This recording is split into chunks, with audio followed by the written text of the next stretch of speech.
Hello friends, welcome to my YouTube channel learn commerce with Preeti Tanwar. तो हमारी last video में estate 2020 के paper के कॉमर्स सेक्शन के कुछ क्वेश्चंस हमने किए थे, कुछ 20 क्वेश्चंस हमने किए थे और रिमेनिंग क्वेश्चन जो है आज हम करने वाले हैं। तो चलिए स्टार्ट करते हैं। तो question number 111, the third stage of group development characterised by close relationships and cohesiveness is known as. अब ये बोल रहे हैं कि थर्ड स्टेज के बारे में पूछे ग्रुप डेवलपमेंट की, जिसमें क्या है, जो ग्रुप मेंबर्स होते हैं उनके बीच में क्लोज रिलेशनशिप हो जाती है, ठीक है ना, वो एक दूसरे के करीब आ जाते हैं। कोहेसिवनेस क्या है कि घनिष्ठ संबंध हो जाता, मतलब आपस में एक दूसरे के साथ अटैचमेंट हो जाती है, ठीक है, घनिष्ठ संबंध हो जाना, ठीक है, ये कोहेसिवनेस है। तो ये थर्ड स्टेज कौन सी है? तो ये मेरे ख्याल से जो प्रीवियस ईयर का क्वेश्चन पेपर 2019 वाला हमने किया था, उसमें भी शायद से ये क्वेश्चन था, जिसमें हमें स्टेजेस पूछी गई थी, स्टेजेस का सीक्वेंस पूछा गया था। फिर से इन्होंने यहाँ पे क्वेश्चन दे दिया है थर्ड स्टेज के बारे में। तो मैं पहले आपको बता दूँ, जो फर्स्ट स्टेज होती है वो कौन सी होती है? फॉर्मिंग, जहाँ पर जो ग्रुप है वो बनता है।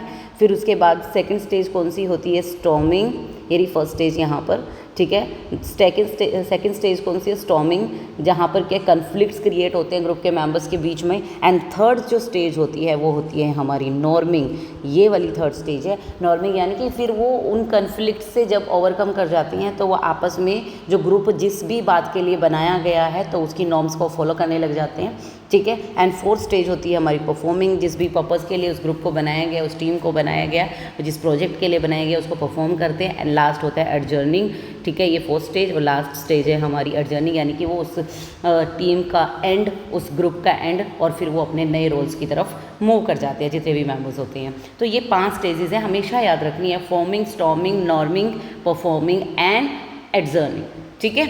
चलिए नेक्स्ट क्वेश्चन पर। The firm that serve small segments that other firms in an industry overlook और इग्नोर।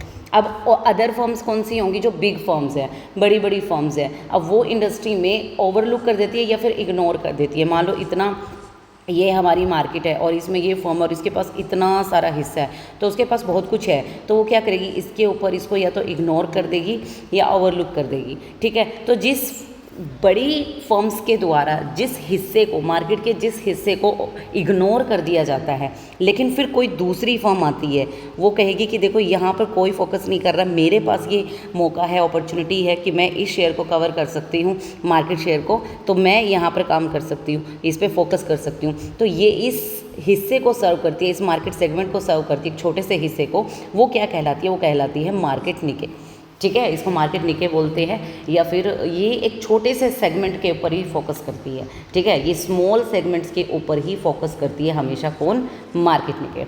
मार्केट लीडर कौन होता है? जिसके पास ये हाईएस्ट शेयर है, ठीक है। मार्केट लीडर कौन होगा? जिसके पास क्या होगा? हाईएस्ट शेयर, ठीक है, highest share in the market. Market segment वो छोटा सा हिस्सा, जो ये मैंने अभी बताया, ये छोटा सा हिस्सा मार्केट सेगमेंट कहलाएगा। मार्केट चैलेंजर फर्म कौन सी होती है?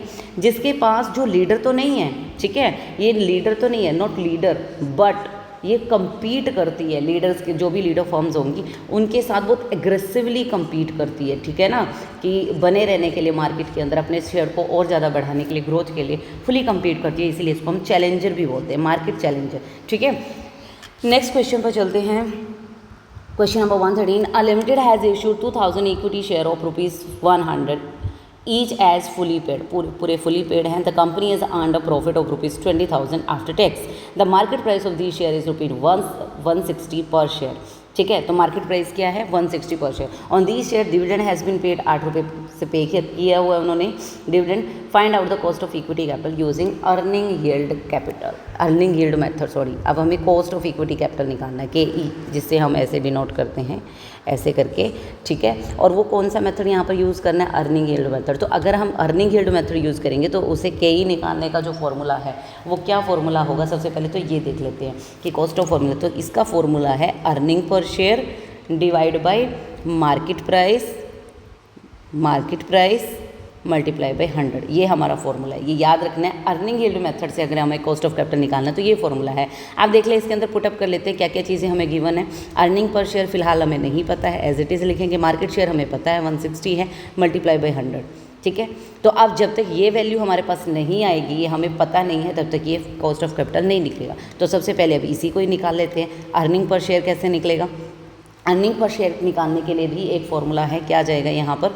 टोटल नेट इनकम या फिर नेट इनकम, ठीक है, जिसमें से हम क्या निकाल देंगे, जो प्रेफरेंस शेयर्स को डिविडेंड देने हैं कुछ। लेकिन इस क्वेश्चन में प्रेफरेंस शेयर्स की कहीं कोई बात नहीं हुई है, ना ही उस पर जो डिविडेंड दिया गया उसकी कोई बात नहीं हुई है, ठीक है। तो यहाँ पर हम टोटल नेट इनकम लिखेंगे और divide by outstanding shares, number of outstanding share, number of outstanding shares, यानी वो शेयर जो बच गए हैं अभी जिनकी पेमेंट करनी है। तो बचा कौन, इक्विटी।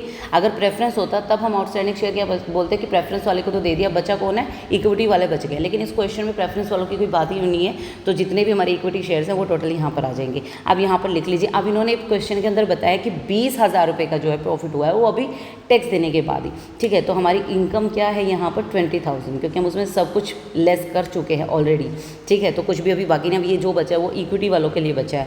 और यहाँ पर जो नंबर ऑफ आउटस्टैंडिंग शेयर्स कितने हैं, 2,000 है ना, 2,000 था ना इक्विटी शेयर्स, तो कितना आया अर्निंग पर शेयर, 30 से 30 कैंसिल आउट और ये हो जाएगा 2 10 से 20, तो 10 रुपीज़ पर शेयर जो है वो हमारा EPS हो गया। अब वापस से चलते हैं उसी फॉर्मूला के अंदर, EPS की वैल्यू को पुट कर दे अगर हम यहाँ पर, तो EPS कितना है हमारा 10, और जो मार्केट प्राइस था 160 था, और ये मल्टीप्लाई बाय 100 कट कर लेंगे, 10 से 10 कैंसिल आउट, क्या हो गया ये 100/16। अब इसको 4 की टेबल पे हम कट करें, अगर 4 4 14 और ये पे आ जाएगा 25।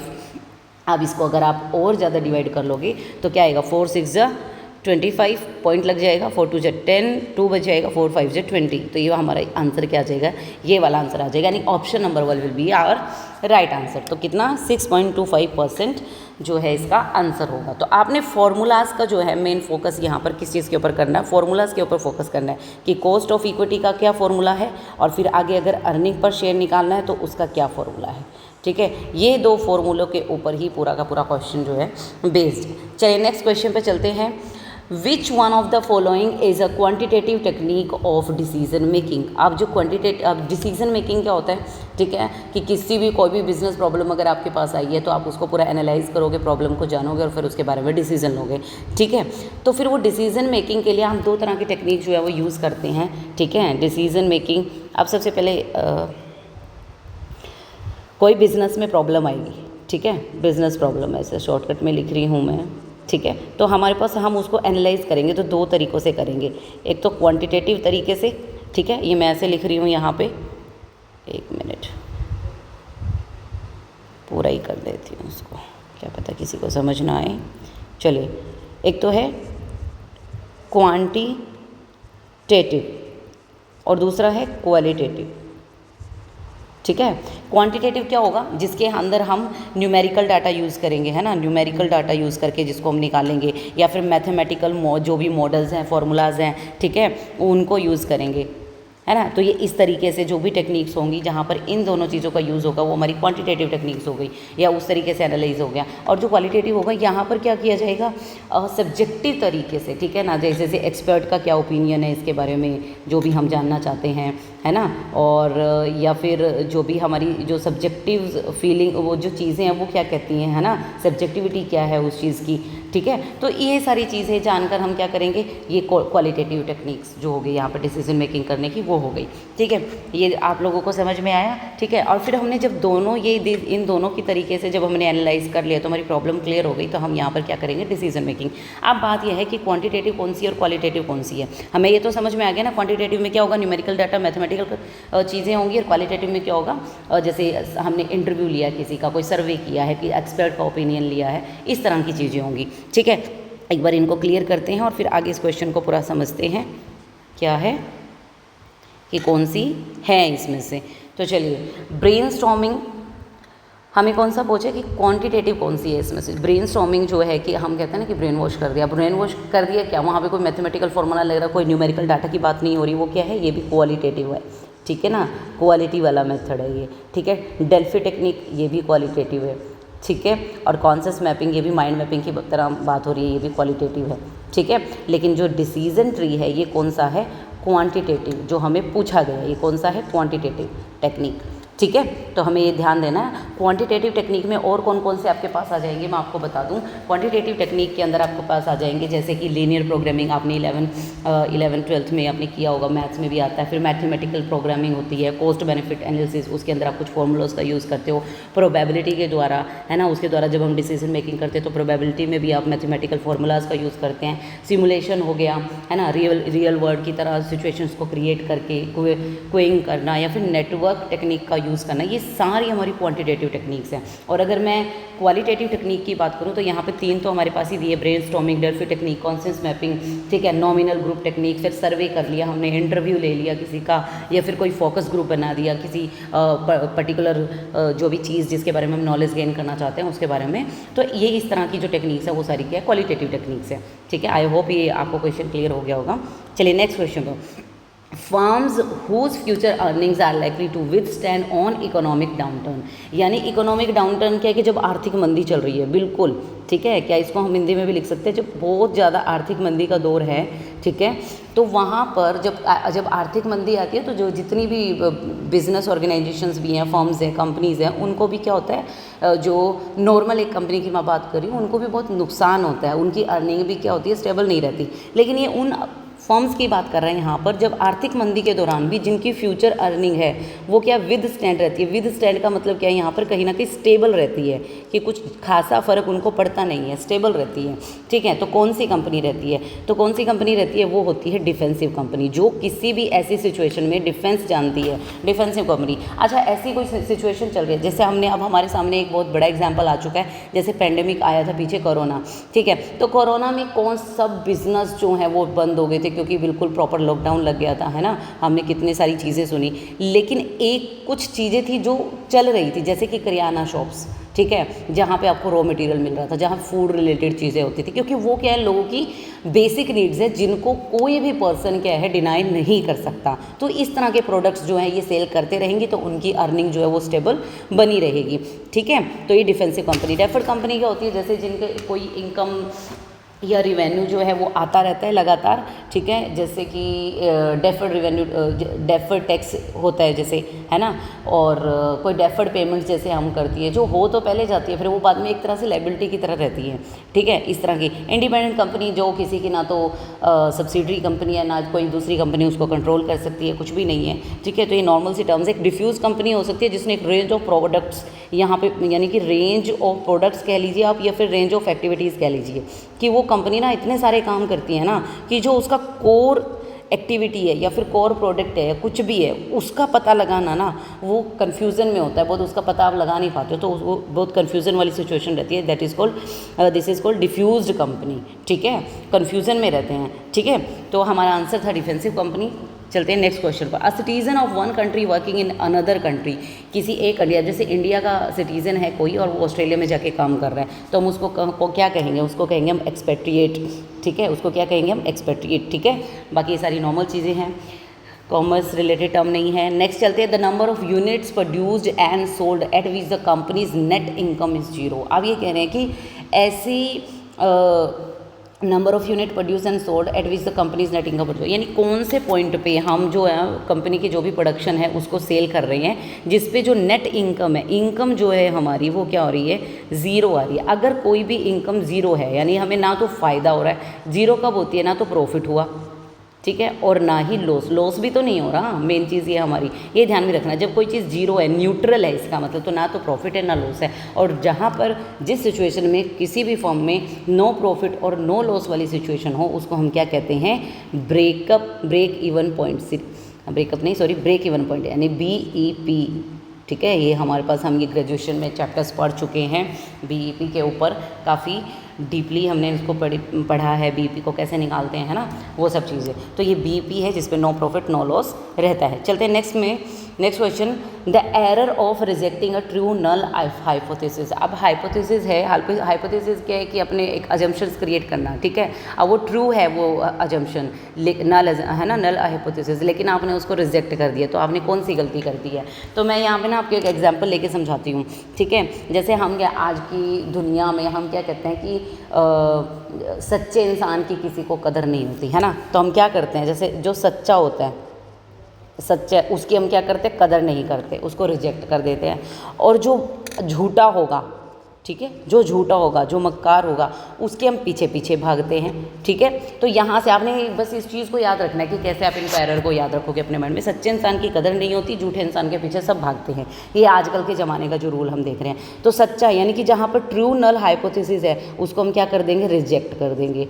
और जहाँ पर झूठा यानी कि फॉल्स होगा वहाँ पर हम उसको क्या करेंगे, एक्सेप्ट कर लेंगे। तो हमको इस तरीके से ध्यान रखना है। और ये जो पहला सच्चे वाले की हमने पहले नंबर पे लेना है, झूठे वाले को दूसरे नंबर पे। तो टाइप 1 एरर कौन सी है हमारी, ये टाइप 1 एरर है जहाँ पर ट्रू होगा नल हाइपोथेसिस, लेकिन आप उसको रिजेक्ट कर देंगे। और अगर हम टाइप 2 एरर की बात करें तो वो फॉल्स होगा अजम्पशंस, लेकिन हम उसको क्या कर लेंगे, एक्सेप्ट कर लेंगे। ठीक है, समझ में आया। नेक्स्ट चलते हैं, the study of societies to learn about human beings and their activities is. अब ये क्या है, जहाँ पर सोसाइटी, अब सिर्फ आपको फालतू इसमें जानने का ज़रूरत ही नहीं है। सबसे मेन चीज़ है आप जहाँ पर सोसाइटीज़ को स्टडी किया जाता है, ठीक है, तो वो बेसिकली कहाँ होता है, एंथ्रोपोलॉजी में होता है। ठीक है, ये याद रखना है। साइकोलॉजी क्या है, जहाँ पर हम किसी भी ह्यूमन बींग्स के माइंड एंड बिहेवियर को क्या करते हैं, स्टडी करते हैं, माइंड एंड बिहेवियर को करते हैं। ठीक है, सोशोलॉजी में कि क्या सोशल पैटर्न्स हैं हमारे, क्या रोल्स हैं, या ना उन चीज़ों को हम स्टडी करते हैं। ठीक है, और सोशल साइकोलॉजी क्या है कि सोसाइटी के अंदर जो पूरी जो समाज है उनके माइंड एंड बिहेवियर का। साइकोलॉजी में किसी इंडिविजुअल के माइंड एंड बिहेवियर को हम स्टडी करेंगे, लेकिन सोशल साइकोलॉजी में क्या हो गया, समाज के माइंड एंड बिहेवियर या समाज की चीज़ों को हम स्टडी करते हैं। ठीक है, लेकिन जब सोसाइटीज़ की बात आती है, कुछ ग्रुप्स की बात आती है ना, वहाँ पर क्या होता है, एंथ्रोपोलॉजी काम करती है। चलिए next question, those needs that are satisfied externally such as psychological and safety needs are, sorry physiological and safety needs are. आप देखिए physiological needs and safety needs, ये हमने कहीं सुना सुना लग रहा है। ये हमने सुना है अब्राहम मास्लो की जो हायरार्की नीड्स थ्योरी है उसमें, अब्राहम मास्लो, हमने वहाँ उनके उस थ्योरी में ये नाम सुना है। तो उन्होंने 5 जो नीड्स दी थी, तो जो सबसे लोएस्ट नीड थी, सबसे पहला क्या होता है कि हमें हमारी फिजियोलॉजिकल नीड्स होती है, जैसे फूड, शेल्टर, है ना, रोटी कपड़ा मकान बोले तो, है ना। और सेफ्टी नीड्स क्या है कि जो आउटर चीज़ों से कि हमको हमारी लाइवलीहुड बनी रहे और हम वैसे हम सेफ रहें, वो हमारी सेफ्टी नीड आ जाती है। तो ये बहुत लोअर ऑर्डर की नीड्स हैं। ये दोनों नीड्स कौन सी हैं, लोअर ऑर्डर की नीड है। सेल्फ एक्चुअलाइजेशन नीड तो सबसे अल्टीमेट, सबसे ऊपर का गोल हो गया, सबसे हाईएस्ट नीड है, हायर ऑर्डर की नीड है ना। तो हायर ऑर्डर और मिडिल ऑर्डर तो ये है नहीं जो हमसे पूछी गई है। तो option number 1 will be our right answer. Next चलते हैं, the mistake of paying more attention to the specific products a company offers than to the benefits and experiences produced by these products. अब देखिए ये कह रहे हैं कि एक मिस्टेक, एक गलती करती थी कंपनीज, गलती करती हैं, वो क्या करते हैं, किसको अटेंशन दे रही हैं, सिर्फ स्पेसिफिक प्रोडक्ट्स को अटेंशन दे रही हैं। अब आप ये चीज़ देखिए कि एक तो इन्होंने गलती की और अटेंशन, क्या गलती की, अटेंशन देने की सिर्फ प्रोडक्ट्स को, ठीक है, और किस चीज़ को छोड़कर, जो बेनिफिट्स एंड एक्सपीरियंस जो प्रोड्यूस बाय दीज प्रोडक्ट्स, और वो किसके लिए बेनिफिट्स, वो किसके लिए हो गया, यानी कस्टमर्स के लिए, कंज्यूमर्स के लिए। तो ये क्या कर रहे हैं, कस्टमर के ऊपर फोकस ना करके, कस्टमर की नीड्स के ऊपर फोकस ना करके, उनके एक्सपीरियंसेस के ऊपर फोकस ना करके, वो किसके ऊपर फोकस कर रहे हैं, प्रोडक्ट्स के ऊपर फोकस कर रहे हैं। तो इसको हम कहते हैं मार्केटिंग मायोपिया। इसको हम क्या कहते हैं, मार्केटिंग मायोपिया। और इससे रिलेटेड एक लास्ट पेपर में एक क्वेश्चन आया था कि मार्केटिंग मायोपिया जो है वो किसके द्वारा डेवलप की गई है ये टर्म, तो वो थे हमारे थियोडर लेविट, ठीक है। और इन्होंने एक रिसर्च पेपर या इनका जो भी वर्क पेपर था वो 1960 में इन्होंने लिखा था। और इन्होंने ये बोला था कि जो कंपनीज ये सिर्फ प्रोडक्ट्स के ऊपर फोकस करती है, उनको इसकी बजाय कस्टमर नीड्स के ऊपर फोकस करना चाहिए, वो कंपनीज की हेल्थ के लिए ज़्यादा बेटर होगा। ठीक है, चलते हैं नेक्स्ट क्वेश्चन पर। The product life cycle stage in which a product sales start climbing quickly. आप प्रोडक्ट लाइफ साइकिल सबने देखा होगा, प्रोडक्ट लाइफ साइकिल कैसा होता है, ठीक है, एक ऐसे है, तो वो एकदम से पहले तो ये नॉर्मल आराम से, फिर उसके बाद एकदम से बढ़ा, और फिर उसके बाद ऐसे। तो ये हमारा प्रोडक्ट लाइफ साइकिल है, ठीक है। और इसमें क्या होता है, सबसे पहले ये यहाँ तक ये क्या नॉर्मल सी जा रहा है, ये क्या है, इंट्रोडक्शन। शुरुआत में हमने कोई प्रोडक्ट को लॉन्च किया, फिर ये देखो एकदम से इन्होंने कैसा बढ़ा है, तो ये क्या है, ग्रोथ, ठीक है, ग्रोथ। और फिर यहाँ पर क्या होता है, स्टैचुरेशन यानी कि मैच्योरिटी आ जाती है, स्टैचुरेशन आ जाता है। और फिर उसके बाद ये क्या करना है, ये देखो घटना स्टार्ट हो गया, यहाँ से गिरना स्टार्ट यानी कि डिक्लाइन, ठीक है, यहाँ पे डिक्लाइन आ जाएगा, ठीक है, ये मैच्योरिटी हो गई यहाँ पर, यानी इससे ऊपर अब जा ही नहीं सकता, ये ग्रोथ थी, ये फिर यहाँ पर क्या था हमारा इंट्रोडक्शन। ठीक है, तो यहाँ पर उसने पूछा है कि एकदम से स्टार्ट क्लिम्बिंग क्विकली, एकदम से जब ऊंचाई पे छूता है यानी एकदम से उछाल मारता है तो वो क्या होती है, ग्रोथ होती है। तो ये आ जाएगा हमारा ग्रोथ स्टेज। ठीक है, चलिए next question, stocking the product in as many outlets as possible is. अब ये कह रहे हैं कि अपने जो भी आपका प्रोडक्ट्स है उसको जितने ज़्यादा आउटलेट्स में आप दे सकते हो उतने ज़्यादा में। अब जब आउटलेट्स में किस लिए दिया जाता है प्रोडक्ट, जब हम डिस्ट्रीब्यूशन कर रहे होते हैं तो हम जानते हैं, चाहते हैं कि ज़्यादा से ज़्यादा लोग जो है हमारे प्रोडक्ट को देखें और उसको परचेज़ करें। ठीक है, तो हम डिस्ट्रीब्यूशन की बात कर रहे हैं, लेकिन हम सोच रहे हैं कि जितने ज़्यादा हो सके, यानी बहुत डीपली चाहते हैं, बहुत इंटेंसिव तरीके से। तो ये क्या है, इंटेंसिव डिस्ट्रीब्यूशन है। ठीक है, ये कौन सा डिस्ट्रीब्यूशन है, इंटेंसिव डिस्ट्रीब्यूशन कहलाएगा। ठीक है, और इसमें ये देखो एक और है इंटरनल मार्केटिंग। इंटरनल मार्केटिंग क्या होता है बच्चे, जो हमारी कंपनी या किसी भी बिजनेस ऑर्गेनाइजेशन के अंदर ही जो एम्प्लॉयज़ होते हैं, कई बार क्या होता है हम अपनी फर्म के बारे में, जो मालिक होंगे, जो ओनर्स होंगे, जो मैनेजमेंट होगी, वो अपनी फर्म की तारीफ़ें करती है, कुछ अच्छा बताती है, ताकि जो एम्प्लॉयज़ हैं वो कनेक्ट रहे। ठीक है, वो उससे जुड़ के रहे, वो कल को एम्प्लॉयज़ टर्नओवर बहुत ही कम हो, ठीक है, छोड़कर ना जाए फर्म को। तो वो जो मार्केटिंग करते हैं अपने बिजनेस की, किसके सामने, अपने ही एम्प्लॉयज़ के सामने, वो इंटरनल मार्केटिंग कहलाती है। ठीक है, चलिए नेक्स्ट क्वेश्चन पर चलते हैं। Which of the following errors will cause the trial balance to be out of order. Out of order क्या है, जब उसका बैलेंस जो है मैच नहीं होगा। आउट ऑफ ऑर्डर कब होगा, वो जब उसका बैलेंस जो है मैच नहीं होगा। ठीक है, वो आउट ऑफ ऑर्डर होगा। अब देख लेते हैं क्या क्या चीज़ें इन्होंने में दी है। ₹550 the total of the sales return book has been posted to the credit of purchase return accounts. अब इन्होंने क्या कहा, सेल्स रिटर्न बुक में डालना। सेल्स क्या होता है, हमेशा क्रेडिट, तो सेल्स रिटर्न क्या होगा, ये क्या होना चाहिए था, डेबिट होना चाहिए था। और इसकी बजाय इन्होंने अमाउंट कहाँ डाल दिया, परचेज रिटर्न में। परचेज डेबिट होता है, परचेज रिटर्न क्रेडिट होती है। तो पहली तो यहाँ पर डेबिट इसको डालना था, वो नहीं डाला, तो डेबिट हमारा कम हो गया कितने से, 550 रुपये से, ये लेस में है। फिर ऊपर से इसकी जगह जो क्रेडिट है वो नॉर्मल जा रहा था, लेकिन उन्होंने क्रेडिट में जो परचेज रिटर्न है, ठीक है, परचेज रिटर्न के वहाँ पर 550 रुपये और डाल दिए। तो क्रेडिट तो पहले से ही हमारा ठीक था, वहाँ पर 550 रुपये। तो ये एक तो ये नुकसान और एक यहाँ पर तो यहाँ पर क्या हो गया, 1100 रुपये से जो हमारा ट्रायल बैलेंस है वो दोनों के बीच में डिफरेंस आ जाएगा, मैच नहीं करेगा, आउट ऑफ ऑर्डर हो जाएगा। ठीक है, नेक्स्ट है the credit side total of Santosh account overcast by ₹100। अब उसका संतोष के सिर्फ अकाउंट की बात हो रही है, उसकी जो क्रेडिट साइड है वो 100 रुपये से ज़्यादा हो गई है। ठीक है, तो भी हमारा क्या होगा, डेबिट क्रेडिट जब मैच नहीं हो रहा तो आउट ऑफ ऑर्डर हो जाएगा। Sales book is under cast, ये भी सेम सिचुएशन है। तो ये तीनों की तीनों जो सिचुएशंस हैं वो तीनों ही ऐसी सिचुएशन है जिसमें ट्रायल बैलेंस मैच नहीं करेगा। तो आंसर हमारा हो जाएगा ऑप्शन नंबर 4, ऑल ऑफ 3। ठीक है, तो ये आंसर हो जाएगा। नेक्स्ट चलते हैं, which one of the following is not a principle of Henry Fayol. अब इसमें से हेनरी फ्योल के प्रिंसिपल कौन से हैं, आप सभी को पता है। हेनरी फ्योल ने कितने प्रिंसिपल दिए हैं हमको, 14 प्रिंसिपल्स दिए हैं। कितने प्रिंसिपल्स दिए हैं हमको, 14 प्रिंसिपल्स दिए हैं। ठीक है, और उनमें देखो कौन कौन सा है यहाँ पे, डिवीज़न ऑफ वर्क, यानी काम को बांट देना चाहिए। ठीक है, छोटे छोटे टुकड़ों में बांट देंगे तो फिर जो जिस काम को जो कोई करेगा वो उसका क्या बन जाएगा, एक्सपर्ट बन जाएगा। डिसिप्लिन बिल्कुल होना चाहिए। ठीक है, काम सुचारू रूप से होगा, तरीके से होगा। यूनिटी ऑफ कंट्रोल के बारे में हेनरी फ्योल ने कोई बात नहीं कही है। यूनिटी ऑफ डायरेक्शन बिल्कुल, ये भी उनका एक प्रिंसिपल है। वो कहते हैं कि वन हेड वन प्लान, यानी एक ही बंदा जो होगा वो एक तरीके का, वन हेड, डायरेक्शन करने में यूनिटी होनी चाहिए। जो एक अगर हेड है तो वो वन प्लान ही बताएगा सबको। ठीक है, ठीक है, तो ये तीनों जो हैं उन्होंने बताया है। यूनिटी ऑफ कंट्रोल के बारे में उन्होंने कोई बात नहीं की है, तो हमारा आंसर हो जाएगा ऑप्शन नंबर 3।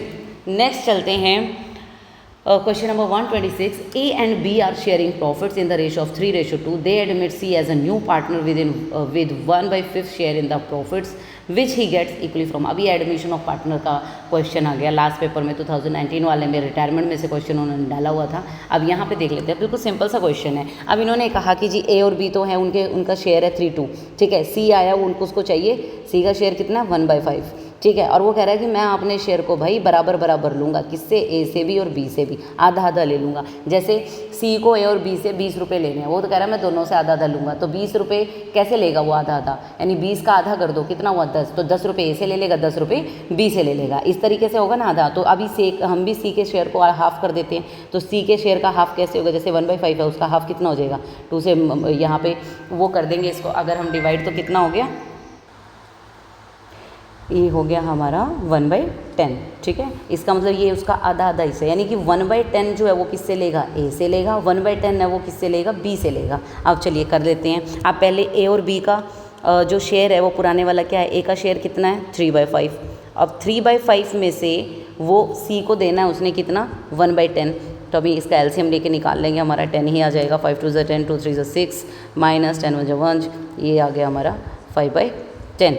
आप बी की बात कर लेते हैं। बी का जो शेयर है वो क्या है 2/5। 2/5 में से 1/10 लेस करो फटाफट से।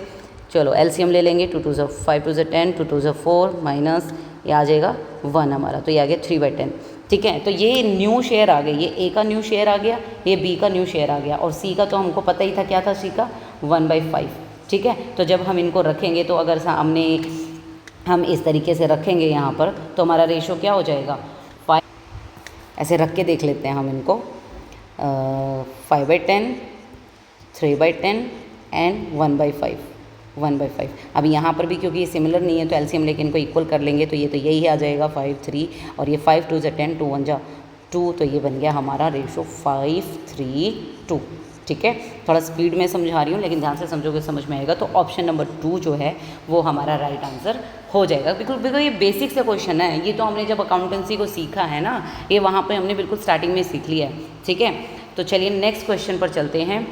How many arrangements can be found with letter of word Gangapur, ठीक है। ये बड़े मैथमेटिकल क्वेश्चंस भी बड़े पूछ रहा है आजकल एस्टेट, ठीक है। अब ये कह रहा है कि गंगापुर जो है उसमें कितने अरेंजमेंट्स जो है हम उसके कर सकते हैं लेटर से। तो जब इस तरह की जब बात पूछी जाए, जब ये लेटर से किस तरह की अरेंजमेंट फॉर्म हो सकती है, इस तरह की बात पूछी जाए, तो यहाँ पर एक फॉर्मूला यूज़ होता है। वो फॉर्मूला क्या है हमारा, n फैक्टोरियल, यानी कि जो नंबर ऑफ़ आइटम्स, जैसे ये टोटल कितने हैं, जैसे 1 2 3 4 5 6 7 8, ये टोटल 8 हैं, तो n यहाँ पर हमारा कितना हो गया 8 हो गया, ठीक है। और नीचे इनमें से कौन से वर्ड कितनी बार रिपीट हुए, जैसे g जो है वो 2 बार रिपीट, तो ऐसे हम इसको अगर p मान लूँ उसको मैं, तो p1 factorial multiply by P2 factorial multiply by P3, यानी जितने भी वर्ड्स जो हमारे रिपीट हुए होंगे। अब इस क्वेश्चन में देख लेते हैं, n कितना हमारा 8, यानी कि 8 फैक्टोरियल आ गया।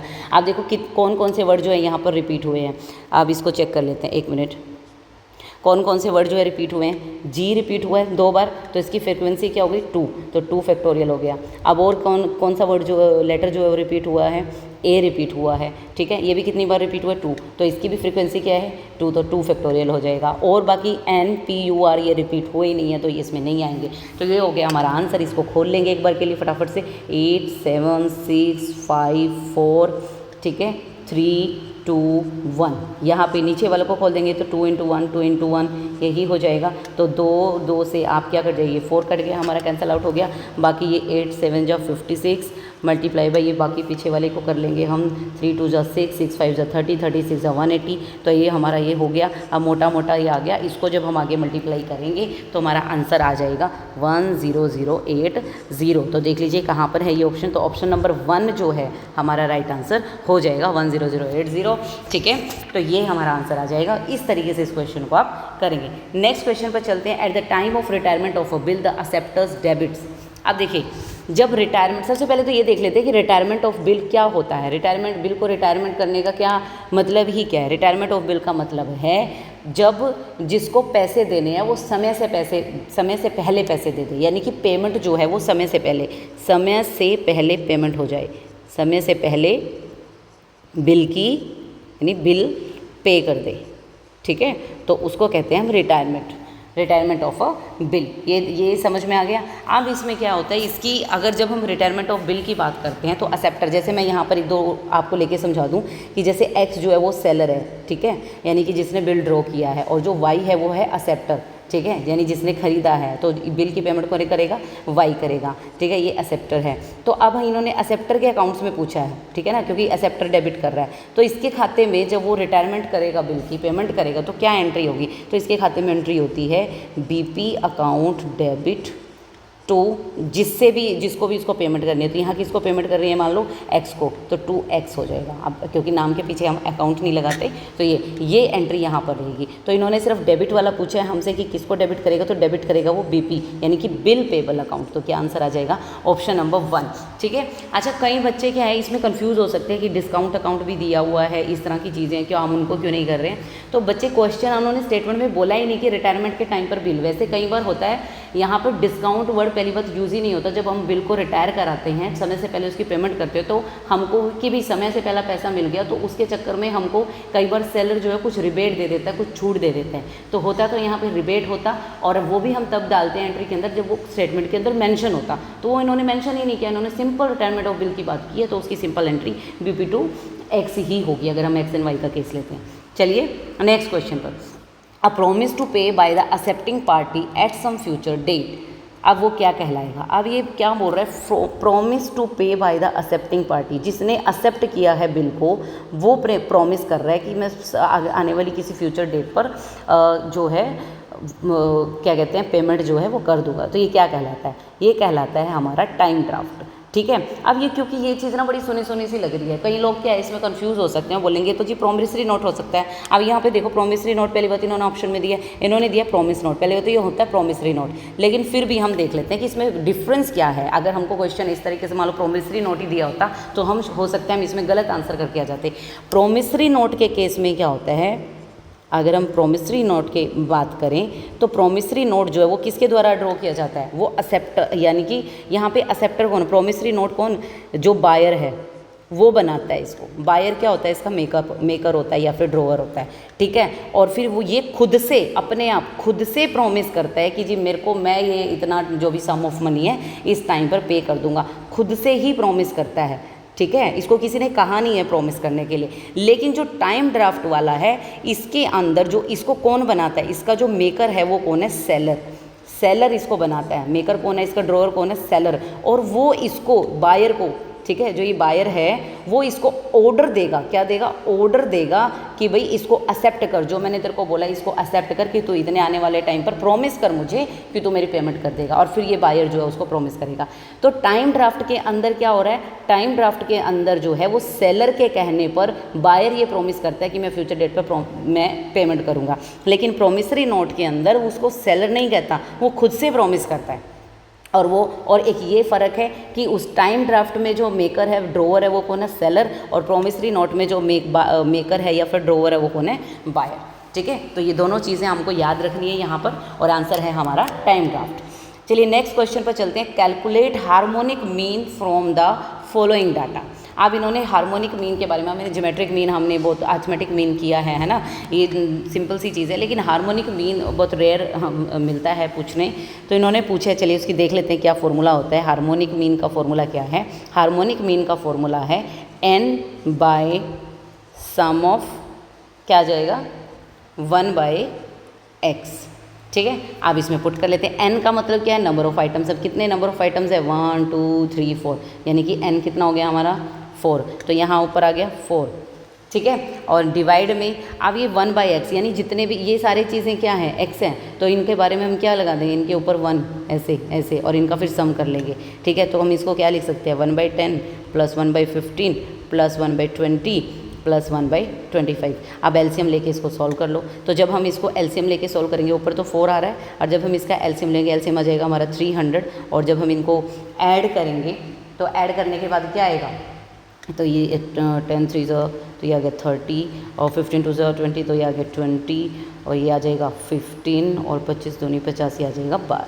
ठीक है। अब इनको सारों को जोड़ देते हैं, तो हमारा क्या आंसर बन रहा है यहाँ पर 4/77। और क्योंकि ये इसके नीचे तो ये रेसिप्रोकल हो जाता है ना, तो ये 300 जो चला जाएगा ऊपर। अब इसको मल्टीप्लाई करके कट करके जब हम करेंगे तो हमारा आंसर आ जाएगा 15.58। ये हमारा जो है यहाँ पर आंसर आ जाएगा। तो देख लेंगे, ये रहा 15.58। तो ऑप्शन नंबर 2 जो है वो हमारा राइट आंसर हो जाएगा। तो आप देख ही रहे हैं कितने प्रैक्टिकल क्वेश्चन जो है एस्टेट पूछ रहा है। ठीक है। तो आप लोगों ने इन प्रैक्टिकल क्वेश्चंस की भी लगातार प्रैक्टिस करनी है। ठीक है। और जो थ्योरेटिकल पॉइंट्स हैं मैं बिल्कुल सोच रही हूँ कि बिल्कुल कंसेप्ट्स के साथ आपको समझाया जाए, ठीक है। कोई भी ऐसी चीज़ ना रहे कि किसी क्वेश्चन को लेकर डाउट, जिस तरीके से मैं समझा रही हूँ गाइज, आपको एक क्वेश्चन में से कई क्वेश्चन मिल जाएंगे, ठीक है। उस कंसेप्ट से रिलेटेड अगर कोई भी क्वेश्चन अगर आता है आपके पास तो आप बहुत आसानी से ईजिली कर सकते हैं, ठीक है। तो चलिए आज ये हमने क्वेश्चन कर लिए हैं 130 तक। अब वीडियो फिर थोड़ी ज़्यादा लंबी हो जाएगी, बाकी के क्वेश्चन जो है हम करेंगे नेक्स्ट वीडियो में। अगर आपको मेरी वीडियो हेल्पफुल लगती है, आपके एग्ज़ाम में कहीं भी आपको हेल्प कर रही है, तो please like share subscribe my channel and comment in the comment section. कोई भी अगर आपको डाउट है और कोई भी आप चाहते हो कि इस टॉपिक के ऊपर मैं वीडियो बनाऊँ तो मुझे ज़रूर बताएं। तब तक के लिए टाटा बाय बाय।